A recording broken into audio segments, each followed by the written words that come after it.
Hello everyone, welcome to Narana's IS. I'm Pratik, your presenter for Daily News Analysis. Now students, continuing with our Daily News Analysis, we shall be focusing on 5 important topics from the Hindu and the Indian Express. So let's have a quick glimpse over the topics that we shall be discussing in this session. The first topic talks about the Model Code of Conduct and the way it is being violating year on year, and how the Election Commission of India and the Chief Election Commissioner have the responsibility to ensure that the Model Code of Conduct is followed. The second article talks about the healthcare access in India. Now, a PL is filed in the Supreme Court, and the Supreme Court has directed the government to regulate the pricing mechanism in the healthcare. Especially, there's a price variation in the government hospitals and the private hospitals. The third article talks about a town called Hsinchu in Taiwan, which was a rural town and emerged as a global chip making hub. Now, this city is drawn parallel to Dholera in India. Now, Dholera in India has a vision, has the potential to emerge as the semiconductor hub in the world. So, the challenges that Hsinchu faced and the challenges that Dholera is facing are the same, and what steps India can do in order to make Dholera as the semiconductor hub of the world, right? The fourth article talks about the Muslim personal law. Now students, private issues or private things like marriage, adoption, divorce are governed by the every religion's personal laws. Now the question is whether the Muslim personal law would be applicable to an ex-Muslim. So this is the article. And the fifth article talks about the Indian Ocean. Now the Indian Institute of Tropical Meteorology has suggested that the temperature in the Indian Ocean region is getting warm year on year. It is highlighted that in the next 70 years, the temperature of the Indian Ocean would get warm by 1.7 degree to 3.2 degrees Celsius. And how this increase in temperature, the warm Indian Ocean, has a bearing on the livelihood of the people living on the coastal regions as well as the monsoon pattern. So these are the 5 topics that we shall be discussing, and in the end we shall be discussing few questions for you to understand the type of questions that can appear in the UPSC examination. So let's get started students. Students, the first article, the title of the topic is Mind the Gap. Now, important for you to understand are few key terms like the Model Code of Conduct and the Election Commission of India. And you can map this particular topic under GS Paper 2. In GS Paper 2, we have a subtopic in the name Important Aspects of Governance, Transparency and Accountability, and then the appointment to various constitutional positions, the constitutional bodies, their performance, functions and responsibilities, right? So let's get this started. Now, a previous question. Now, this is a question asked about the Election Commission of India, right? So these are the 3 statements and these are the options. So such questions can be asked in the UPSC examinations. So let's get started. Now, what is the context? The context is with respect to Model Code of Conduct. The article discusses the evolution and the relevance of the Model Code of Conduct. The article tries to highlight that how Model Code of Conduct has evolved with time and the way the Model Code of Conduct is being challenged because of the challenging or because of the changing political landscape. Right? The article suggests that violations of MCC year on year are becoming frequent and egregious. And the article tries to suggest that it is important for the Election Commission of India to ensure that the Model Code of Conduct is followed by the political parties as well as the candidates. So, we'll try to understand what exactly is Model Code of Conduct. Because if we don't understand the Model Code of Conduct, you might probably not understand what exactly is this article. So, let's try to understand what is Model Code of Conduct. Now, MCC, abbreviated as MCC, is a set of guidelines. Who issues it? Election Commission of India. Why? So as to regulate the conduct of political parties, candidates and the government officials during the election. This is Model Code of Conduct, which means these are the rules which every political party and the candidates have to abide by. What is the purpose? Objective: to ensure free and fair elections. The election should be free and fair. There should be no manipulation. It promotes ethical behavior, right? Which means it is expected from the political parties and the candidates to be ethical in their behavior during elections. At the same time, it tries to create level playing field. Now, again, a point for your prelims. This is not legally binding. It is not legally binding on the political parties and the candidates, but morally it is expected from the political parties and candidates to abide by the rules. So, this is not a legally binding document. So, this is a point important for your examination. Now, origins of the MCC. So, when was the MCC introduced? It was introduced in the year 1960 during the assembly elections for the state of Kerala. Right? For the first time, it was implemented under the Chief Election Commissioner Sundaram. Now, the MCC since 1960 has been expanded in its scope under various Chief Election Commissioners. But if there's one Chief Election Commissioner who is credited for implementing Model Code of Conduct, then that is TN Session. Now, in ethics, you must be studying about a case studies where TN Session's name is highlighted again and again. So, he played a prominent role to ensure that the Model Code of Conduct is implemented in letter and spirit. So, which are the features of the Model Code of Conduct? For example, the MCC provides guidelines on various aspects related to elections. Now, which are these various aspects? For example, campaigning, meetings, processions, speeches, and the use of media. Now, Section 123, Clause 3 of the Representation of People's Act, it punishes people or punishes candidates and political parties for violating Model Code of Conduct. For example, if the candidates use religion, caste, community, language to whip up the sentiments of people or to divide the people, then these people or the candidates can be punished as well as they can be banned from contesting elections. Now, the Model Code of Conduct emphasizes the principles of fairness and transparency as well as accountability so as to prevent the electoral malpractices. Now, which are the electoral malpractices? For example, vote buying, or to intimidate or to instill fear in the minds of the voters. Neutrality of the government machinery. Now, the MCC expects the government functionaries or the government machineries to be neutral so as to ensure level playing field in the elections, so that the ruling political party should not be at an advantageous position. Each and every political party should have the same benefit. Regulation of expenditure. Now, the MCC also puts a limit on the expenditure for the candidates. For example, when it comes to Lok Sabha elections, maximum amount a candidate can spend is 90 lakhs and it is 45 lakhs for the state elections. So, this are some of the features of the Model Code of Conduct. Now, which are the challenges? Challenges: changing political environment. Now, the political landscape is changing year on year. The elections are becoming more and more intense and competitive, which means the political landscape is changing, and that's the reason, or this is leading to violations of MCC. The candidates are using divisive propagandas like religion, caste, to attract the voters, right? So, it is leading to more and more MCC violations. The second one is sophistication of violations. Now, in order to circumvent the MCC guidelines or rules, the political parties, or for that matter candidates, are using sophisticated means in order to further their propaganda or message. For example, they use technology. Every political party has a social media team, a technical team, which analyzes the data and thereby forwards certain narratives which can attract the voters towards the political party or the candidates. And the article tries to highlight that it is very important that the MCC should be strengthened to ensure that the democracy is practiced, the democracy is fruitful, the democracy benefits the people at large. So, it is very important to bolster, strengthen the Model Code of Conduct.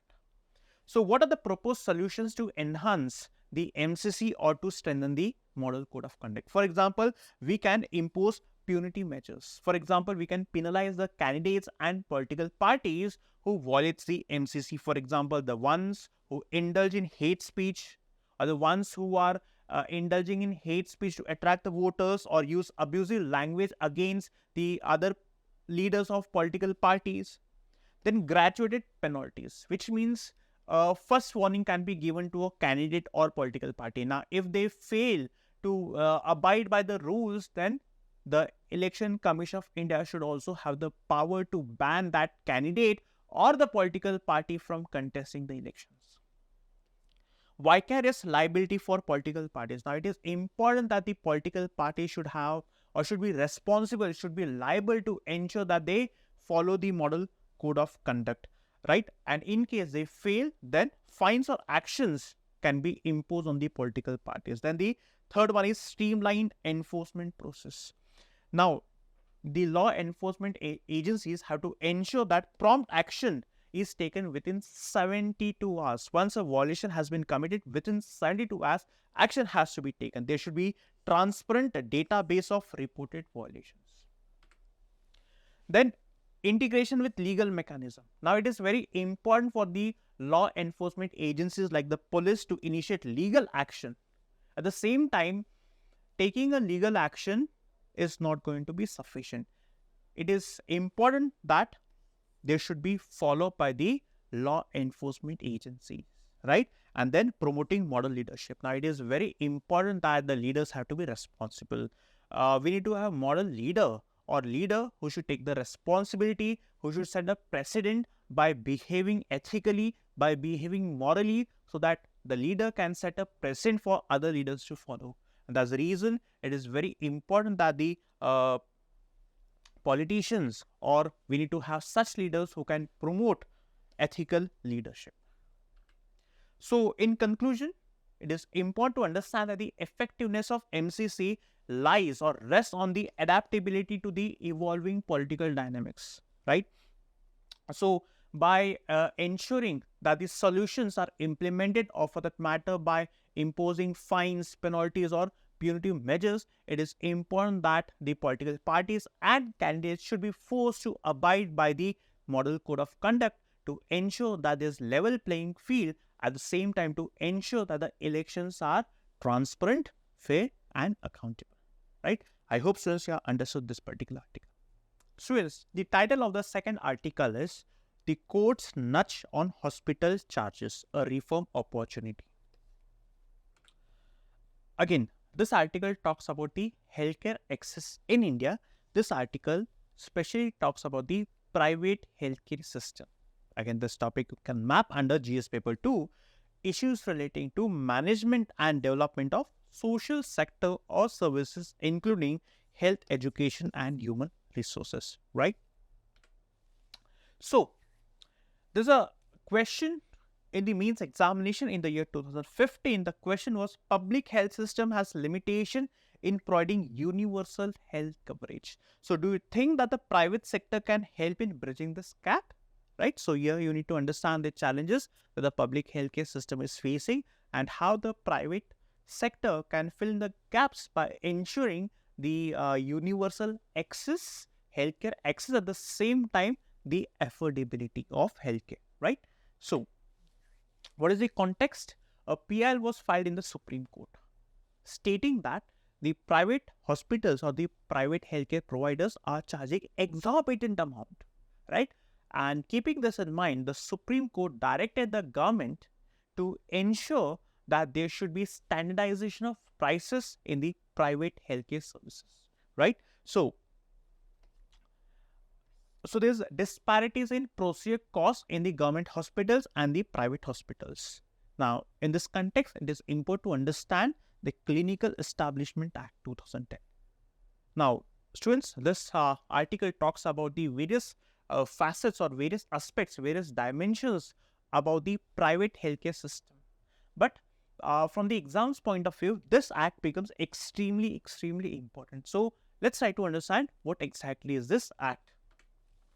Now, Clinical Establishment Act. Now, this is a legislation enacted in India in the year 2010, and what is the objective or the aim is to regulate the healthcare system in our country, to regulate the clinical establishment, which means the hospitals, then the diagnostic centers, The purpose to ensure quality healthcare to the patients. This act seems to or seeks to standardize the services. Standardization of services includes having minimum standards of facilities, regulate the charges for these services provided. Then it also aims to improve the access to healthcare services, especially in the remote areas. How? By promoting the establishment of clinical establishment in such areas. Then it also mandates registration of all the clinical establishments, which includes hospitals, clinics, diagnostic centers, laboratories, and other establishments as well. Then it outlines guidelines for the type of infrastructure, then the human resources required, the different types of medical equipment required, and other essential aspects. Now, this act also provides for monitoring and evaluation of the healthcare services provided by the private healthcare services as well as the government healthcare services to the patient. So, this legislation becomes extremely important, right? Now, which are the challenges in the healthcare pricing regulation? Now, since we have discussed that the prices in the private healthcare services vary hospital to hospital. At times, let's say for a cataract surgery, a few of the hospitals might charge 30 to 40,000 rupees, but few other hospitals might charge around 1.5 to 2 lakhs. So there's a disparity, there's a difference in the prices that the private healthcare service providers charge to the patients. So there has to be standardization. Now, the imperfections or the lacunas, the loopholes in the healthcare market leads to inefficiencies and inequities. How? Now, which are the imperfections? For example, the first one we have is the asymmetric information. Now, students, whenever you go to hospital, let's say for example, to do a bypass surgery. Now, you do not exactly know the type of treatment that is required because patients are naive. They do not know much about the healthcare services.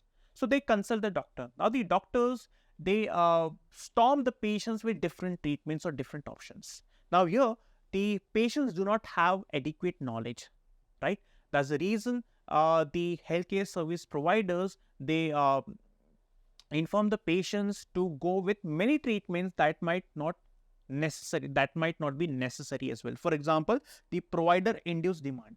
For example, when you go to a hospital and say that this is a disease that the patient is suffering from and which are the treatments available. Now, the healthcare providers, they come up with host of treatments which might not be necessary, right? So, this leads to inefficiencies and inequities. At the same time, the market power of providers. Now, the market power, it is driven by profits.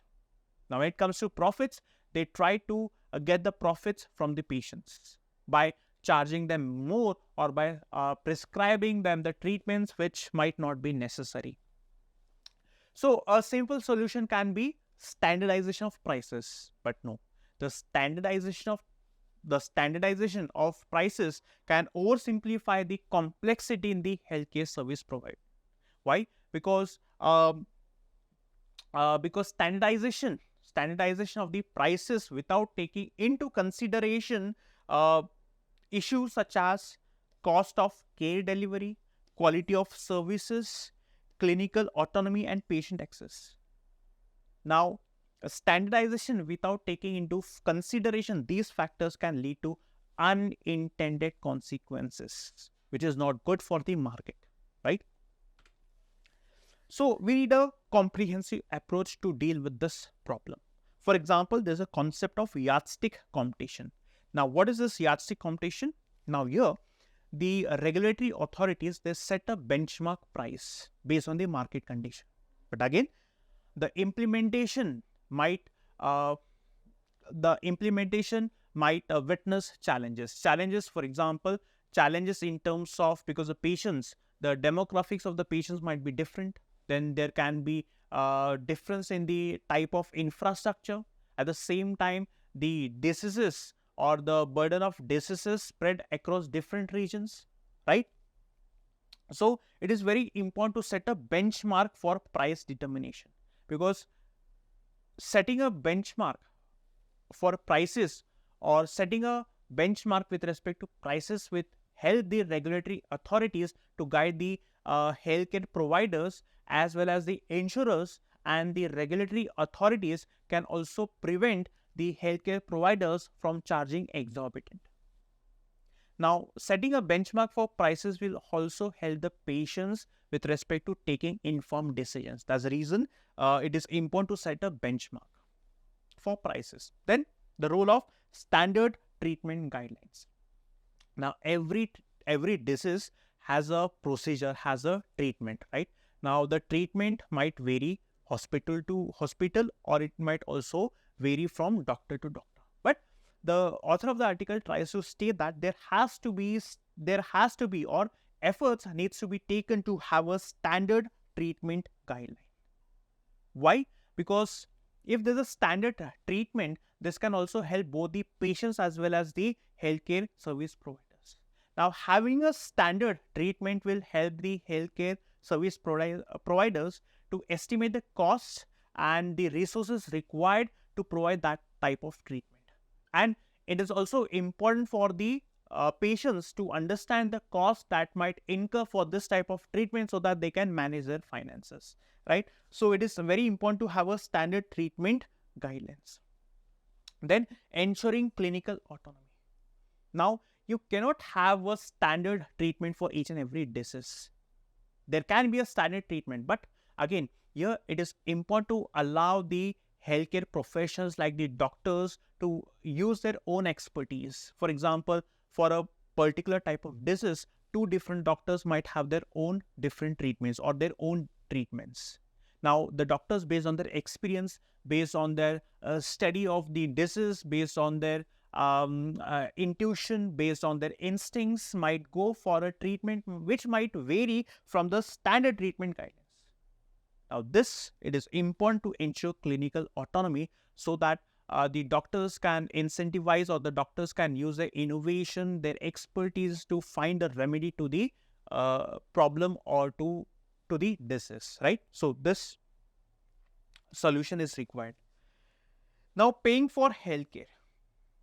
Here it is mentioned that it is important to tie the provider's revenue to fewer payers. For example, whenever we go to a hospital, we have our insurance, right? We submit our insurance ID card and the insurance company takes care of the cost.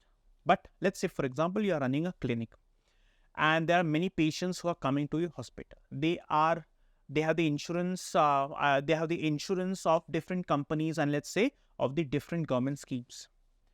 Now, to have or to cater to the needs of different patients having different insurances of different companies and the government schemes might burden the administration, or might burden the overall staff of the hospital. So, here the author of the article tries to say that it is important to tie the providers' revenues, the healthcare service providers, to few, which means there need to be only few insurance companies and few government schemes. So, only the patients who are registered with these insurance companies and the government schemes can actually get the treatment done in the hospitals, which can reduce the burden on the administration. The need for reimbursement from pooled payments to cover most of the population. Now, the most important problem is, or the problem that the people of our country face, is much of the saving or much of the salary goes in the hospitals, right? So, there is out-of-pocket expenditure which constitutes around 20 to 30% of the savings or the salary. Now, it is important to reduce the out-of-pocket expenditure. So, how do we do that? By ensuring that the insurance companies and the government schemes take care of the expenditure that the patients incur for treating different types of diseases. So, it is important that the reimbursements should be from the insurance companies and the government. Then there are challenges in implementing reimbursement-based systems. Now, at times you must have come across that the hospitals simply refrain from admitting the patients. For example, the patients who have insurance and who are not ready to pay the amount, they simply refrain admitting such patients. Now, the healthcare service providers face a problem with respect to getting the money from the insurance companies. It takes a lot of time for the hospitals to get the money from the insurance companies, and that's the reason the hospitals are refraining from admitting the patients who have insurances. So again, we need to find a way, we need to design a payment methods through which the healthcare provider should get the money as soon as possible. Again, here it is important to address issues such as frauds which happens in the reimbursement claim, right? Then again, the problem also lies with the implementation. For example, challenges in enforcing regulation and weak implementation of the Clinical Establishment Act. Now, the problem lies with the regulation. Now, who does the regulation? The regulatory authorities. But unfortunately, the regulatory authorities are understaffed. The employees in the regulatory authorities or the regulatory companies or institutions are not trained. There's no infrastructure to monitor and evaluate. So there is a problem with the regulation. Why? Because of the regulatory companies or institutions having lack of infrastructure or lack of manpower.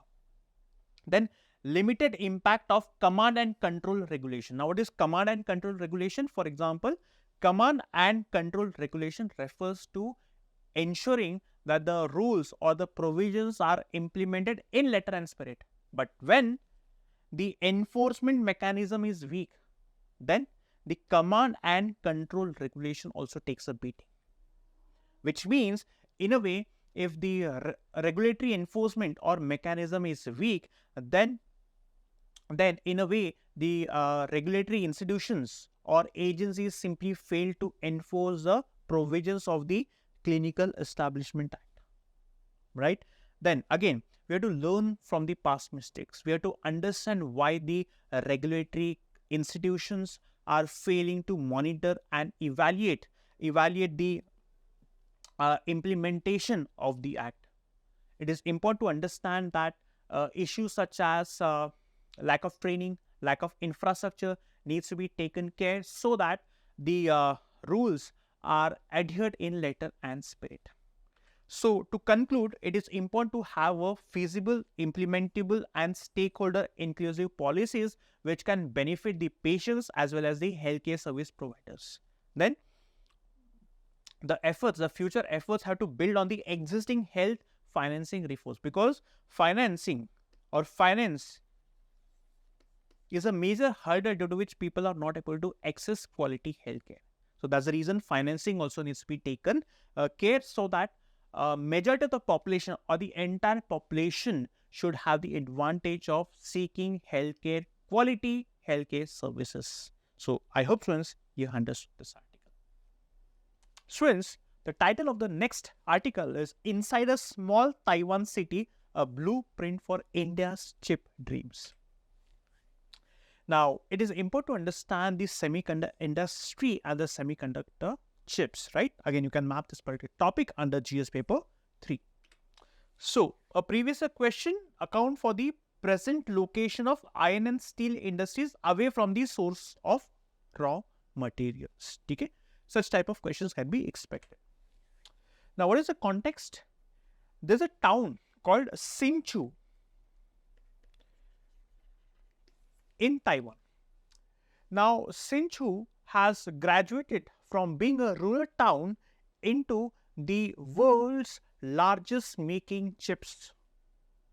So, learning from Hsinchu's experience, India can also fulfill her aspirations to be one of the major leading producers in the semiconductor industry, right? So, this is the context. Now, here you see that Hsinchu, which is a place in Taiwan, has emerged as a global chip making hub, and it offers insights to India's aspirations in the semiconductor industry, right? And this particular Hsinchu can also serve as a model for India's chip city in Dholavira, which is in Gujarat. So this place becomes important. Now, as I told you that Hsinchu transitioned from tea farming town into a semiconductor powerhouse, right? For example, special high-tech zones were established in the year 1980s. Then Taiwan Semiconductor Manufacturing Company was also set in Hsinchu, that has helped Hsinchu to emerge as the semiconductor powerhouse in the world. Now, Hsinchu, it holds 90% of the leading edge chip manufacturing capacity in the world.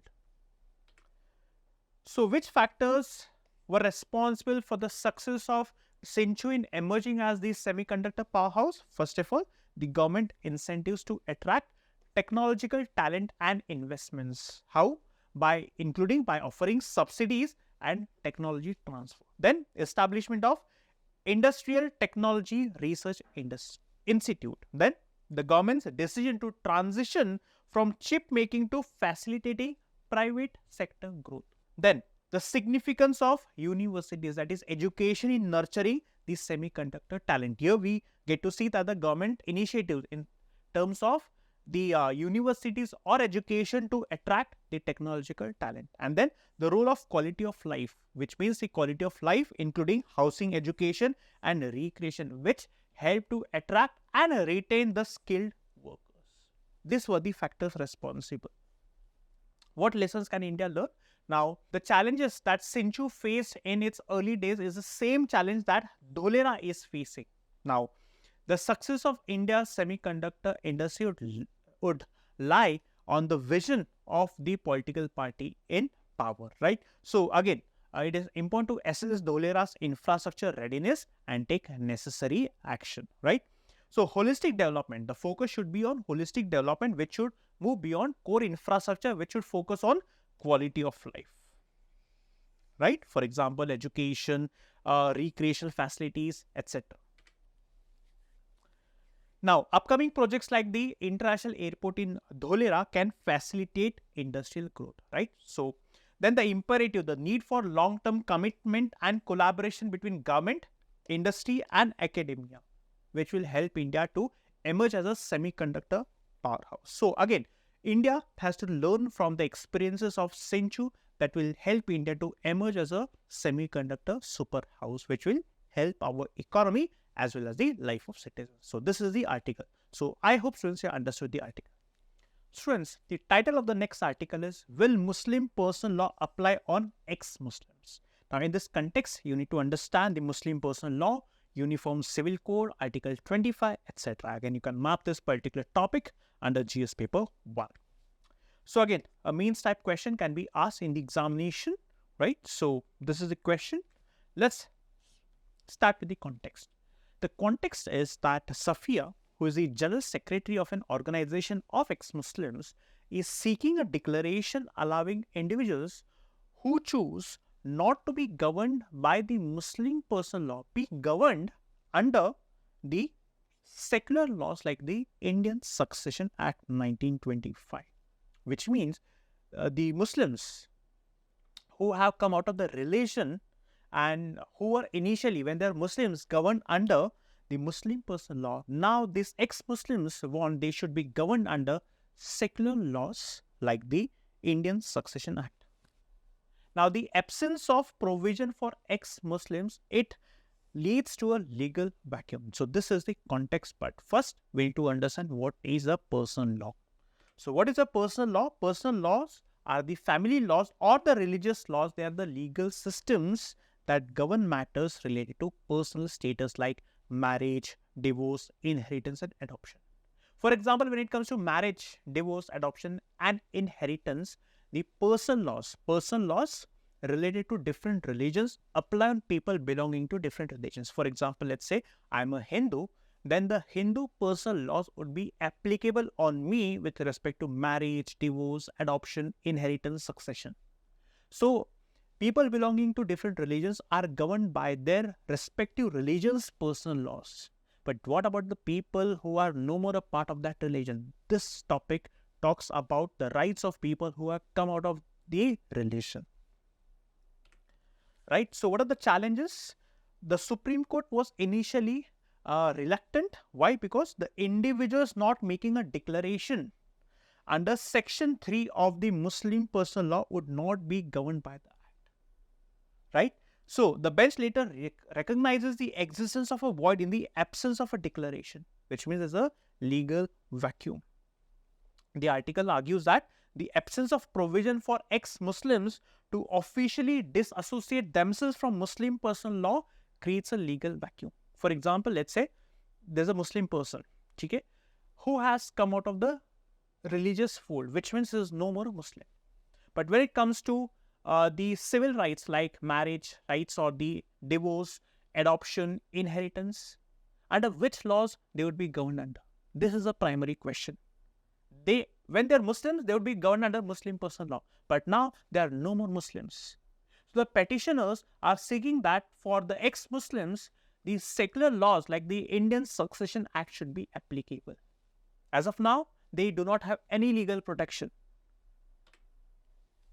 Which means, in a way, the current law binds a person to be a part of his or her religion. But what if a person wants to come out of the religion fold? So that's what I discussed, that the ex-Muslims want they should be governed under the secular law. So this is what is mentioned over here. Now the petitioners have invoked the fundamental right Article 25.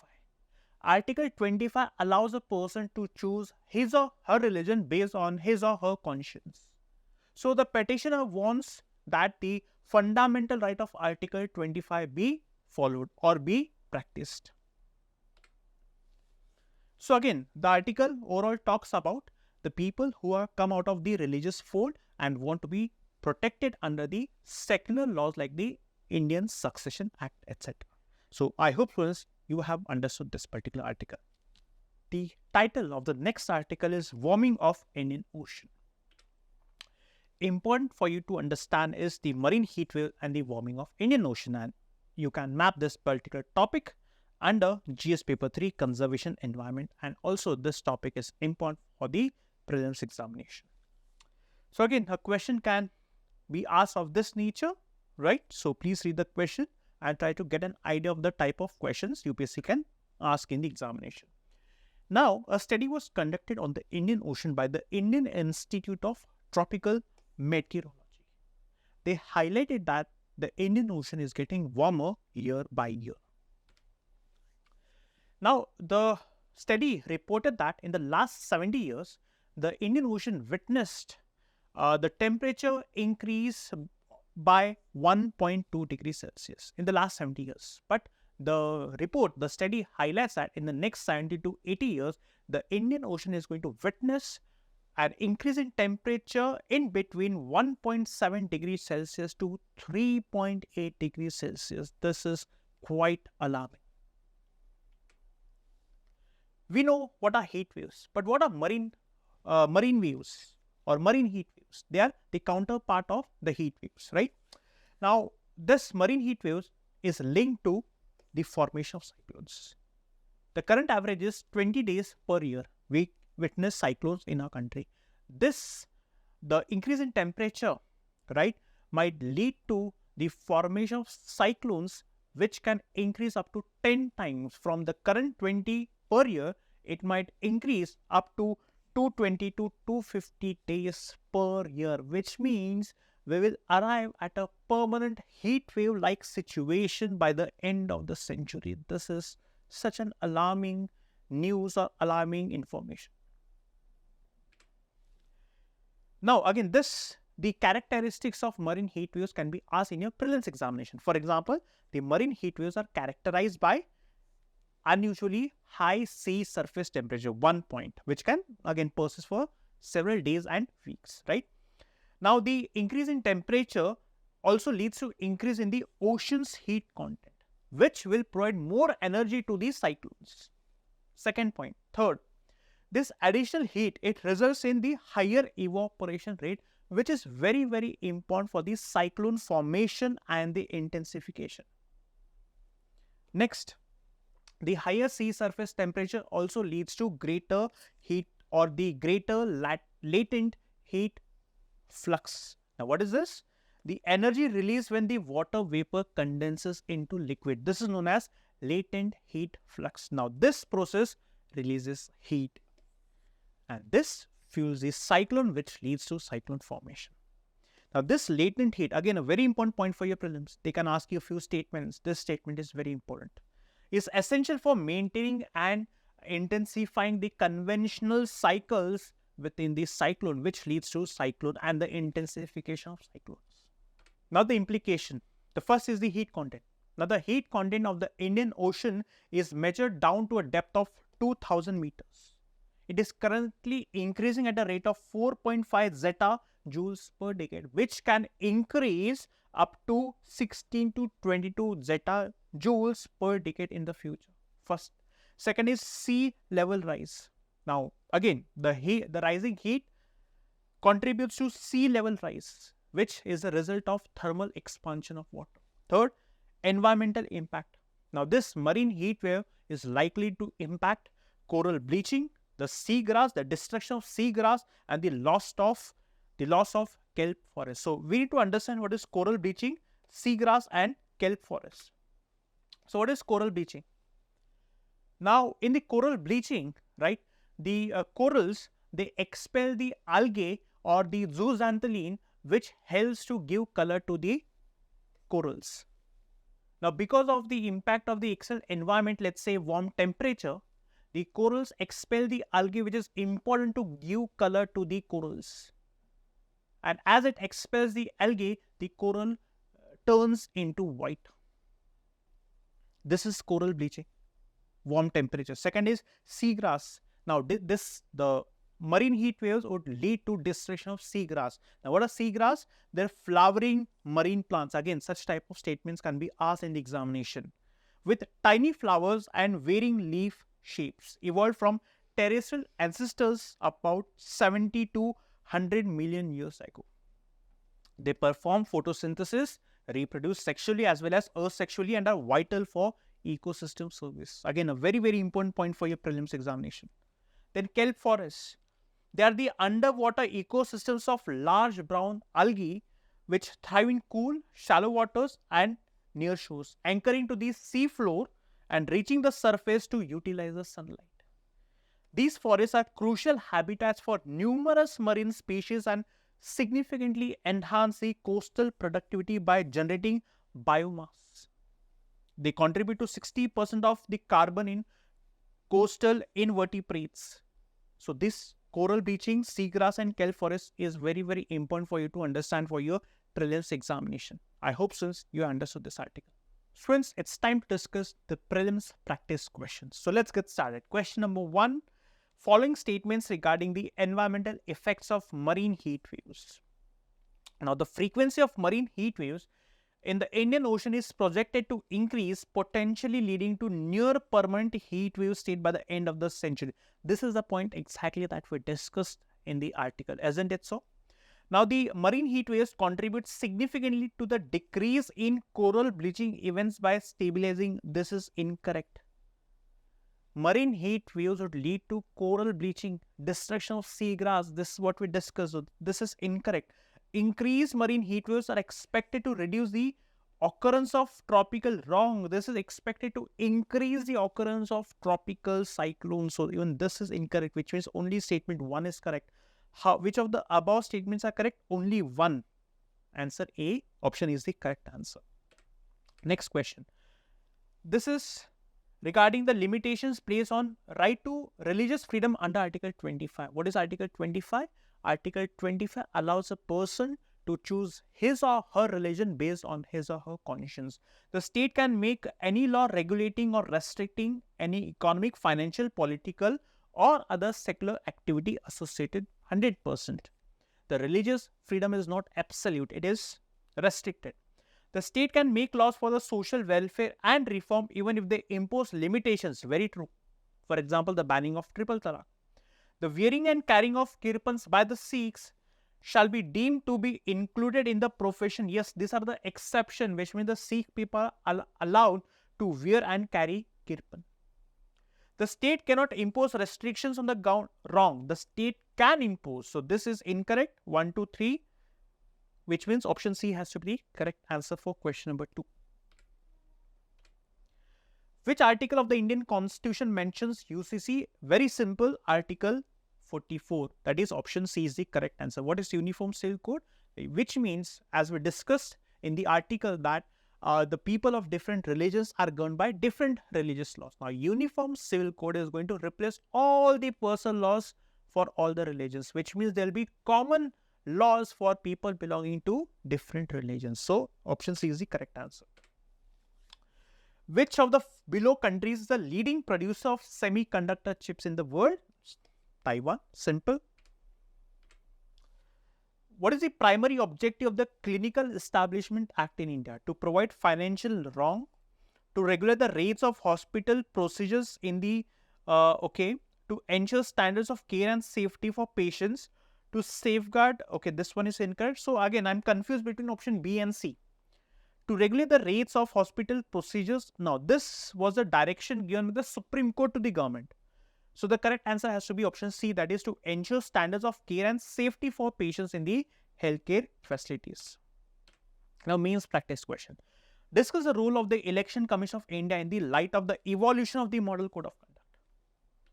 Now, students, in the introduction, you have to mention about the Election Commission of India.